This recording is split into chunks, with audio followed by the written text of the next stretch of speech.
오늘은 민족의 명절 설입니다. 설에도 영상으로 예배드리는 성도님 여러분들을 축복합니다.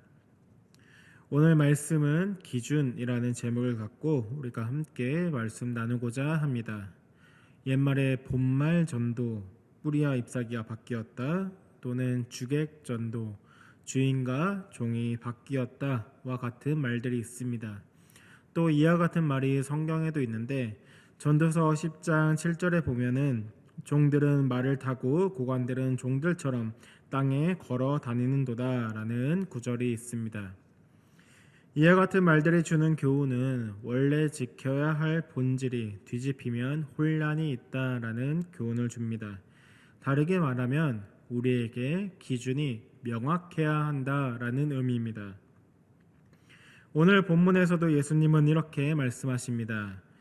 무엇이든 밖에서 사람에게로 들어가는 것이 사람을 더럽히는 것이 아니라 사람 안에서 나오는 것이 사람을 더럽힌다. 이 말씀은 사람을 판단할 때 외적인 형식을 기준으로 삼을 것인가 아니면 내면을 기준으로 삼을 것인가, 무엇이 기준이 되어야 하는가라는 말씀입니다. 바리새인들은 외적인 형식을 중요하게 생각했지만 예수님께서는 내면을 중요하게 보셨습니다. 그래서 마음에서 나오는 악한 것들이 그 사람을 더럽게 한다라고 말씀하셨습니다. 이처럼 기준을 어디에다 두는가, 이것이 중요합니다. 이런 예들은 수도 없이 많이 있습니다. 심지어 교회 안에도 있고 그것도 우리가 드리는 예배 가운데서도 이런 문제를 찾아볼 수 있습니다. 한국교회의 문제점으로 꼽히는 것 중 하나가 바로 예배를 효율적으로 드린다라는 점입니다. 정해진 시간, 정해진 순서에 맞춰서 깔끔하게 막힘없이 진행되어야만 그것이 좋은 예배라고 생각하는 것입니다. 우리가 한 가지 생각을 해봅시다. 예배의 본질은 무엇입니까? 예배의 본질은 하나님께 드려진다라는 것입니다. 그리고 동시에 예배의 본질은 하나님과 하나님의 백성들이 만나는 시간이다라는 점입니다. 그렇기 때문에 단순히 우리가 시간을 잘 맞추고 순서가 매끄럽게 진행되었다 해서 그것이 좋은 예배라고 말하는 것은 사람의 기준일 수 있다라는 것입니다. 예배의 순서나 형식은 예배를 돕는 하나의 수단일 뿐입니다. 그것이 예배의 목적이 되어서는 안 되는 것입니다. 예배를 진행하는데 순서와 순서 사이가 조금은 매끄럽지 못해도, 그리고 예배의 시간이 정해진 것보다 조금 일찍 끝나거나 조금 늦게 끝나도 괜찮다라는 것입니다. 문제는 예배를 드릴 때 왜 우리가 효율적으로 드리려 하냐라는 점입니다. 대부분 시간 문제입니다. 시간이 부족해서 정해진 시간 안에 모든 순서를 진행하고자 하는 것입니다. 그래서 심지어 어떤 교회는 설교자가 설교를 하는 중에 너무 길어지면은 방송실에서 마이크를 끈다는 이야기도 들어봤습니다. 설교가 하나님의 말씀을 듣는 시간인데 효율적으로 예배를 드리기 위해 마이크를 끈다라는 것은 무엇인가 잘못됐습니다. 시간이 부족한 것은 누구입니까? 하나님이십니까? 아니면 사람입니까? 시간이 부족한 건 사람입니다. 그러면은 그것은 누구를 위한 예배입니까? 하나님을 위한 예배인 것입니까? 아니면 사람을 위한 예배인 것입니까?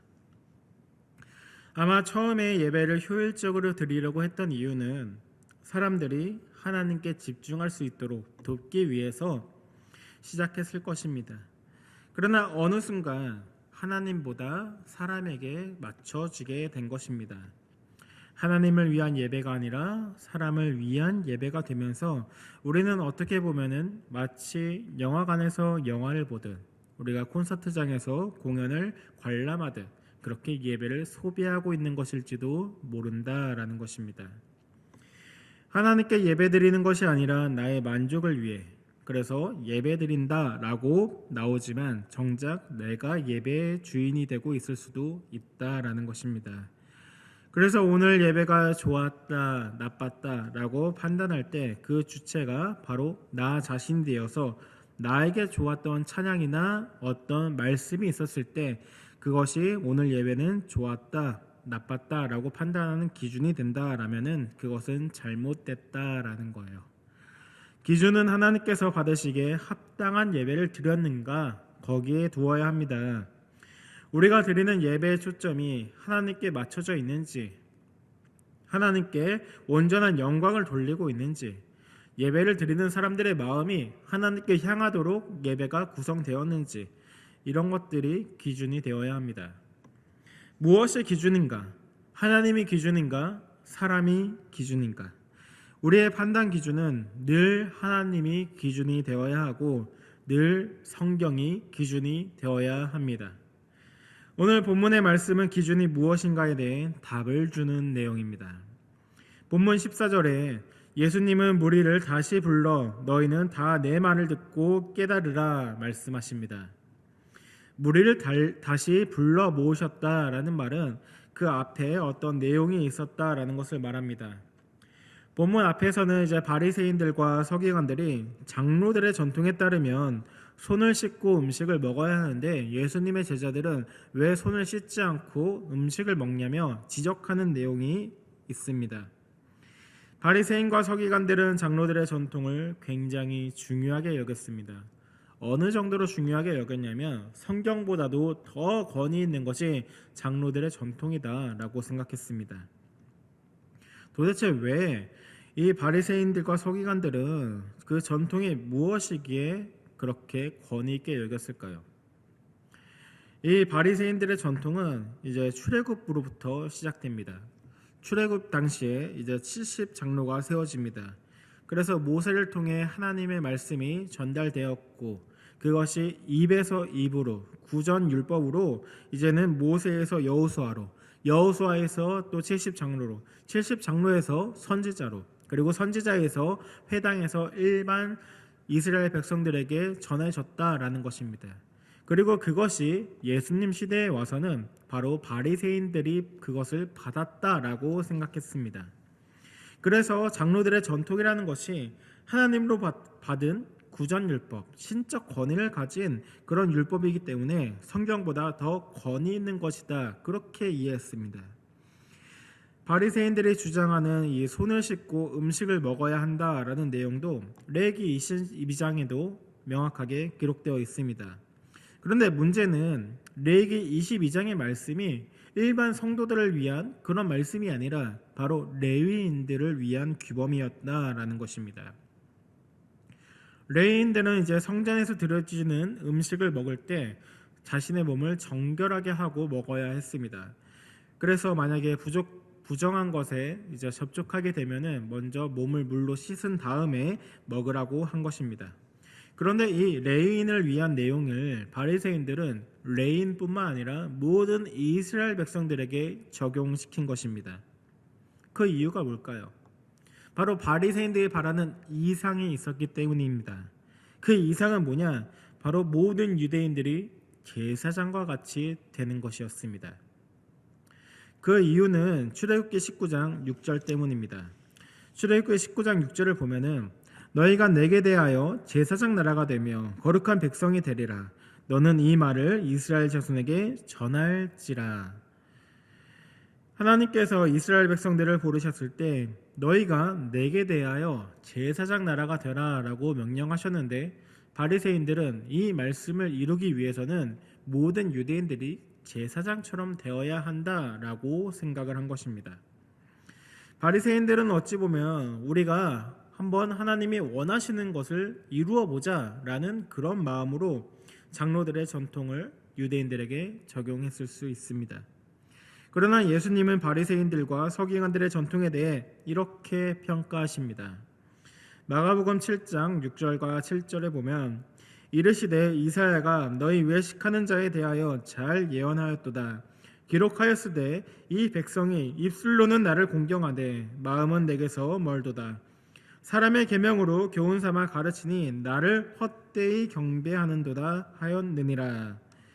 지금 바리새인들이 하나님을 경배한다라고 하면서 장로들의 전통을 지금 유대인들에게 적용시키고 있는데 그것이 하나님을 헛되이 경배하는 것이었다라고 예수님은 평가하십니다. 게다가 예수님께서는 지금 바리새인들이 기준으로 삼고 있는 이 장로들의 전통이 신적 권위를 가진 구전율법이 아니라 바로 사람의 계명이다라고 평가하십니다. 사실 하나님이 말씀하신 제사장 나라가 되는 방법, 그 방법은 정결 예식을 통해서가 아니라 하나님이 주신 율법들, 그 가운데서도 도덕법, 시민법을 잘 지키는 것이었습니다. 도덕법이라는 것은 우리가 잘 아는 살인하지 말라, 간음하지 말라, 도둑질하지 말라 이런 계명들로 우리의 도덕과 관련된 법입니다. 그럼 시민법은 무엇일까요? 시민법은 이제 사회의 질서를 유지하는 법입니다. 그래서 내가 만약 남의 양을 훔치면은 4배로 보상해야 된다. 만약에 소를 훔쳤다 그러면 5배로 보상이라 이와 같이 사회 질서를 유지하는 법입니다. 이런 도덕법과 사회법을 통해 이스라엘이 이제 나라의 차원에서 높은 윤리의식과 하나님의 공의를 실천하면은 이방 나라와는 다른 정의로운 나라가 되고 그 결과 이방 나라가 다른 나라와는 남달리 정의로운 공의로운 그런 이스라엘을 보면서 하나님을 바라보게 되기 때문에 제사장 나라가 되는 것입니다. 제사장 나라가 된다라는 것은 그러니까 모든 사람이 제사장처럼 되는 것이 아니라 제사장이 사람들을 향하도록 하나님께 향하도록 그렇게 하는 것처럼 이스라엘이라는 나라가 이방 나라로 하여금 하나님께 향하도록 하는 그 역할을 감당하는 것이 바로 제사장 나라가 되는 방법이었습니다. 근데 바리새인들은 이 제사장의 역할이 아니라 제사장이 지켜야 할 정결 의식, 정결법에 초점을 맞춰 이스라엘에게 적용한 것입니다. 그래서 예수님께서는 오늘 본문에서 먹는 것이 사람을 더럽히는 것이 아니라 그 사람의 내면에서 나오는 것이 사람을 더럽힌다라고 말씀하신 것입니다. 그래서 외적인 형식이 아니라 바로 내면이 중요하다. 외적으로 제사장처럼 정결 의식을 행하는 것이 중요한 것이 아니라 바로 도덕법과 시민법, 그 내면이 변화가 그것이 중요하다라고 말씀하신 것입니다.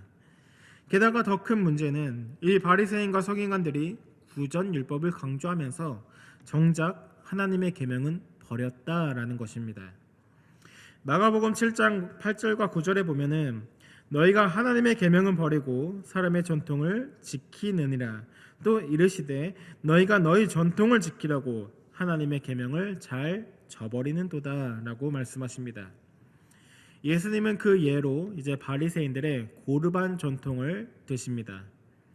구약 성경에 보면은 부모를 공경하라라는 말씀이 있습니다. 이 부모를 공경하라라는 것은 너의 노부모를 이제 실질적으로 부양하라라는 의미입니다. 그런데 바리새인들은 이 고르반 전통을 가지고 하나님께 드렸다라고 하면서 이 부모님들을 부양하지 않았습니다. 그러니까 부모를 공경하라라는 하나님의 말씀과 지금 고르반이라는 이 바리새인들의 전통에 부딪히고 있는 것입니다. 그런데 유대 역사가 요세푸스의 책을 보면은 고르반 전통은 제대로 지켜지지 않았습니다. 기록에 보면은 유대인들의 무덤에 종종 부잔품 중에 이제 고르반이라고 써놓은 항아리들이 발견됐다라는 것입니다. 항아리의 주인이 살아생전 내가 이거를 하나님께 바치겠습니다. 고르반 이렇게 써놓고 그것을 정작 성전에 안 바치고 자기가 사용하다가 무덤까지 가지고 갔다라는 것입니다. 게다가 만약 고르반이라고 해서 성전에 바친 경우라 할지라도 얼마의 벌금을 내면은 그것을 다시 가져올 수 있었습니다. 게다가 마가복음 7장 13절에 보면은 예수님은 이 고르반 같이 시행되고 있는 전통이 많다라고 말씀하셨습니다. 전통 때문에 하나님의 계명을 어기는 일이 많았다라는 것입니다. 지금 예수님의 말씀을 보면은 예수님께 기준은 무엇입니까? 예수님의 기준은 오직 하나, 바로 하나님의 말씀, 성경입니다. 예수님 당시에 신약 성경이 없었기 때문에 지금 하나님의 말씀이라고 하는 것은 다 구약 말씀을 말씀하시는 것입니다. 그런데 기준이 되는 이 구약 말씀을 무너뜨리는 바리새인의 전통은 지금 잘못됐다. 사람이 만들어 온 다른 전통은 기준이 될 수 없다라는 원리로 예수님을 말씀하시는 것입니다. 이 원리는 이후에 종교개혁자들이 말하는 오직 성경의 원리와 같습니다. 바리새인들은 구약 성경을 무너뜨리는데도 불구하고 자기들의 전통을 고집하고 있었습니다. 중세의 로마 카톨릭도 마찬가지로 자기들이 만들어 놓은 전통을 가지고 성경을 무너뜨리고 있었습니다. 그 대표적인 예가 무엇이죠? 우리가 잘 아는 면죄부입니다. 돈을 주고 면죄부를 사면 죄를 용서받는다라고 카톨릭에서 가르쳤고, 그것이 성경에 비추어 볼 때 이것은 잘못된 가르침이다. 그렇기 때문에 종교개혁자들은 들고 일어나서 오직 믿음으로 구원을 받는다라고 강조했습니다. 그래서 종교개혁자들의 구호가 뭐냐? 바로 오직 성경이었습니다. 우리도 마찬가지입니다. 내 경험이나 어떤 성경에서 온 것이 아닌 것들이 성경 말씀과 대치된다면 그것을 얼른 버려야 하는 것입니다. 그러기 위해서 무엇이 필요로 하겠습니까? 우리가 그만큼 성경을 잘 알고 있어야 합니다. 그래서 성경 말씀과 비추어 다른 것이 왔을 때 그것을 분별할 수 있습니다. 제가 몇몇 교회를 다니면서 늘 공통적으로 듣는 말이 한 가지 있습니다. 무엇인가 시도를 하려고 할 때, 특히 새로운 변화를 주려고 할 때 분명히 다 다른 교회에 있는데 다른 교회지만 공통적으로 하는 말이 하나 있습니다. 그것이 무엇이냐? 우리 교회는 그렇게 해본 적이 없다라는 것입니다. 어떤 교회는 겨울 수련회를 1박 2일로만 합니다. 그런데 왜 겨울 수련회는 1박 2일로만 해야 합니까? 우리가 한번 2박 3일로 뜨겁게 겨울 수련회를 해봅시다 라고 말을 하게 되면은 우리는 그렇게 해본 적이 없기 때문에 안 된다라고 반대를 하기도 합니다. 또 제가 부서를 맡으면서 지난 여름 수련회 때 우리 학생들의 반응이 너무 뜨거웠고 지금도 그 성령 충만함이 유지되는 것 같으니 우리 학생들의 신앙에 이 뜨거움을 유지하기 위해서 우리가 가을에도 한번 1박 2일로 수련회를 해봅시다 라고 제안을 하면은 우리 교회는 가을에 수련회를 해본 적이 없으니 안 된다라는 것입니다.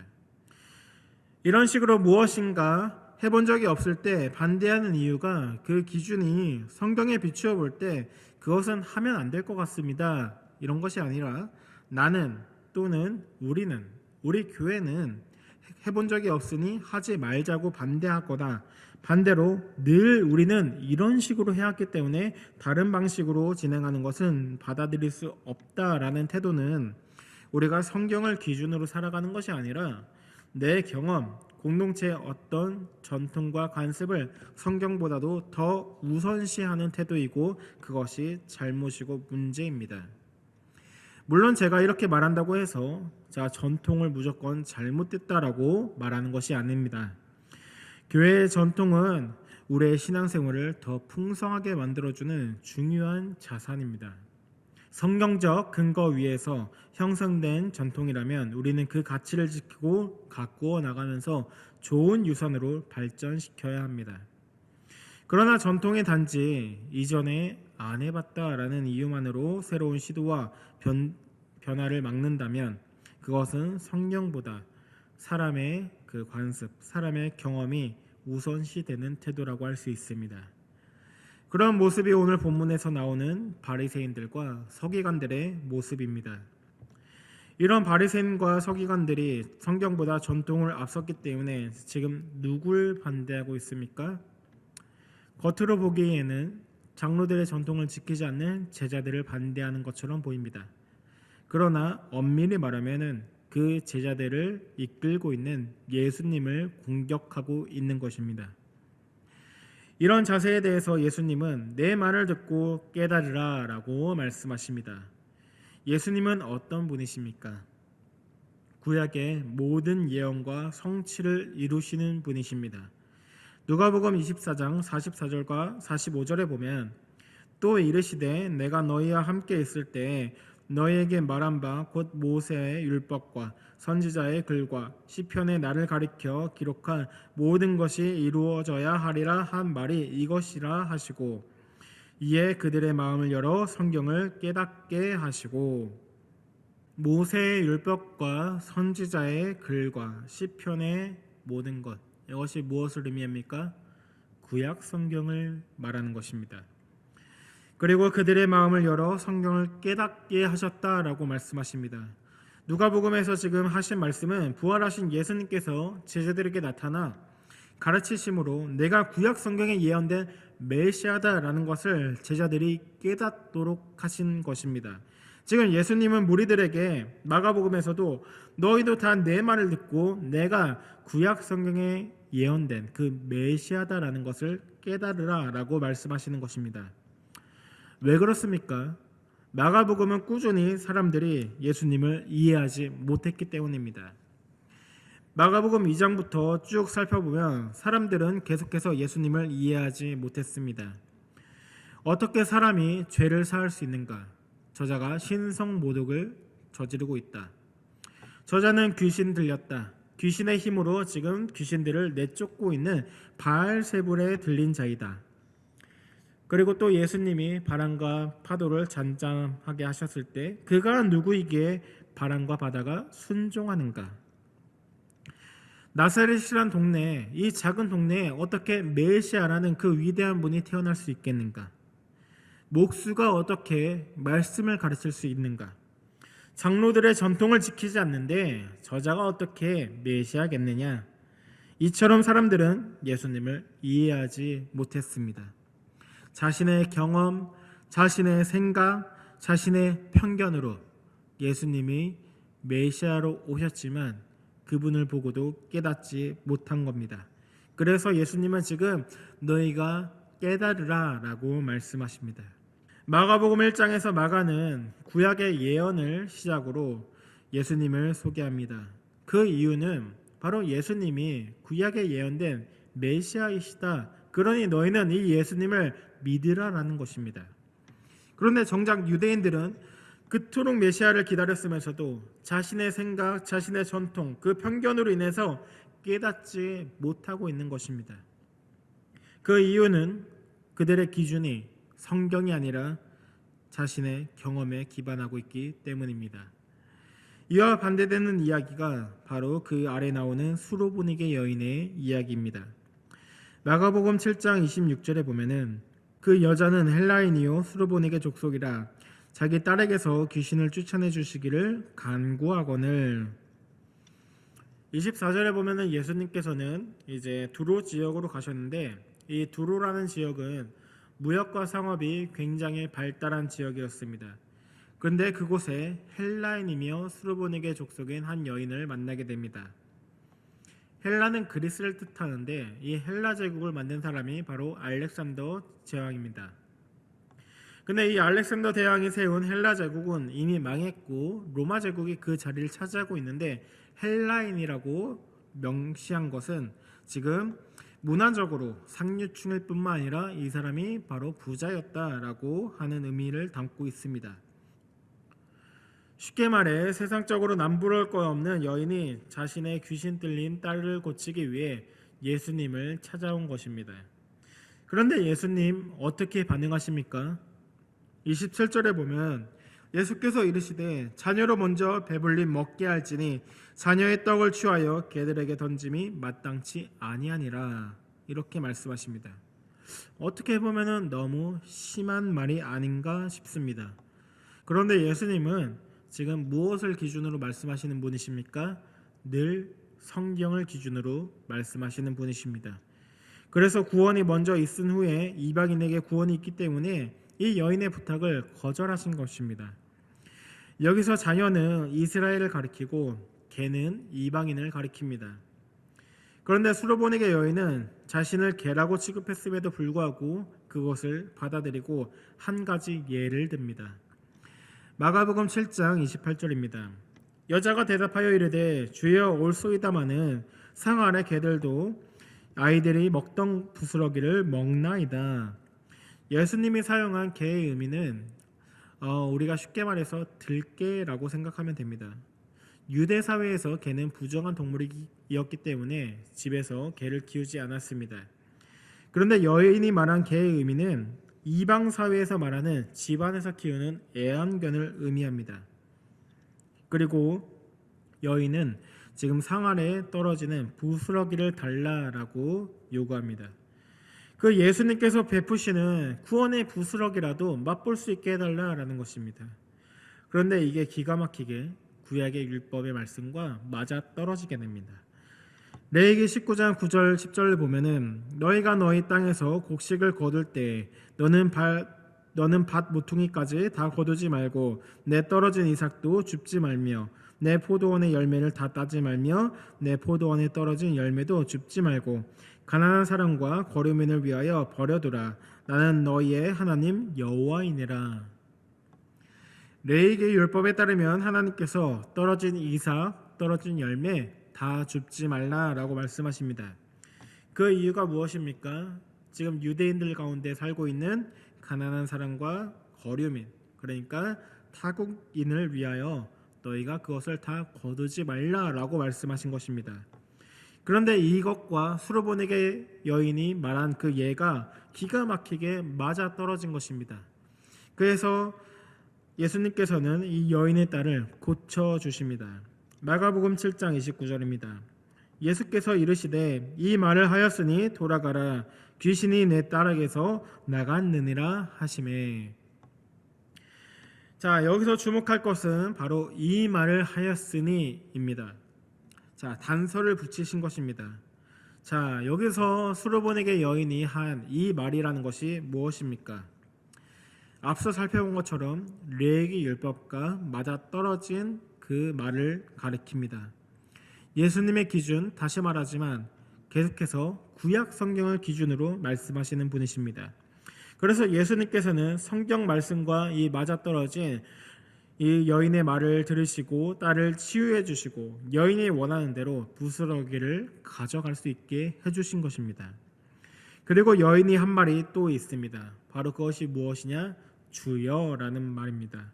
주여 올소이다마는 할 때 이 주여라는 말은 헬라 원어로 퀴리에 또는 퀴리오스라는 단어입니다.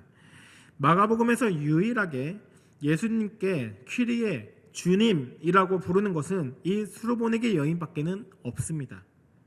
그러면 우리가 보는 한글 성경에서 제자들이 예수님을 주님이라고 부르는 경우는 무엇이냐? 원어로는 2인칭 대명사 당신이라는 말을 지금 주님이라고 의역한 것입니다. 그러니까 유일하게 수르보네게 여인만이 예수님께서 메시아로 드러나기 전에 예수님을 메시아로 구주로 고백했다라고 볼 수 있는 것입니다. 마가복음에서 사람들이 자신의 경험, 생각, 편견으로 인해서 아무도 구약 성경에 예언된 메시아를 깨닫지 못하고 있을 때 이 여인만이 깨닫고 당신은 구주이십니다. 당신은 메시아이십니다. 나의 주님이십니다. 퀴리에라고 그렇게 고백한 것입니다. 오늘 본문 14절에서 말한 예수님의 말씀을 듣고 깨달으라 라고 했을 때 그 깨달은 사람 유일하게 이 수르보네게 여인밖에 없었다라는 것입니다. 그래서 마가는 깨닫지 못하는 바리새인과 서기관들의 그 내용과 그리고 수르보네게 여인의 이야기를 7장에 붙여놓고 있는 것입니다. 우리도 신앙생활을 하다 보면은 자칫 성경을 기준으로 생각하기보다는 내 경험이나 내 생각 그리고 해왔던 어떤 관습을 내세울 수 있습니다. 그리고 그것이 성경적이라고 착각할 수도 있습니다. 그건 저도 마찬가지입니다. 그러나 우리가 그 모든 것들을 내려놓아야 합니다. 수르보네게 여인처럼 다 내려놓고 늘 성경을 기준으로 비추어서 내가 지금 성경을 기준으로 살고 있는지 점검해 봐야 하는 것입니다. 예수님은 우리에게 무엇이 기준인가 묻고 계십니다. 바리새인과 서기관들 그리고 많은 사람들이 자신의 경험과 생각이 기준이었습니다. 그러나 예수님의 기준은 오직 하나 성경이었다라는 것입니다. 그러면 예수님의 제자로 이 땅을 살아가는 우리들은 어떤 기준으로 살아가야 하겠습니까? 우리도 성경을 기준으로 살아가야 하는 것입니다. 남이 나에게 전해준 이야기가 아니라 내가 성경을 보면서 내 마음과 생각이 성경적으로 바뀌어야 합니다. 그래야만 어떤 문제에 어떤 상황에 맞닥뜨렸을 때 성경에서 명확하게 기준을 제시해 주지 않을 때에도 성경적 원리로 성경적 기준으로 우리가 판단할 수 있습니다. 하나 예를 들어 볼까요? 우리가 성경에 보면은 우리가 많이 쓰는 스마트폰 하루에 몇 시간 사용해라 정해주지 않습니다. 하지만 모든 것이 가하나 다 유익한 것이 아니요 라는 말씀이 있고, 너희가 먹든지 마시든지 무엇을 하든지 다 하나님의 영광을 위하여 하라 라는 말씀에 우리가 비추어 볼 때 과도한 스마트폰 사용이 내 삶과 주변에 해가 되지는 않는지, 하나님께 영광을 돌리는데 방해가 되지는 않는지 스스로 점검해 볼 수 있고, 내가 어떻게 스마트폰을 다루어야 할지 우리가 기준을 잡을 수가 있습니다. 이처럼 우리가 무엇을 기준으로 살아가고 있는지 점검해 보는 그런 시간이 되길 원합니다. 우리의 삶이 성경을 기준으로 성경적인 사고와 가치관으로 이 세상을 살아가는 저와 여러분이 되기를 예수님의 이름으로 축복합니다.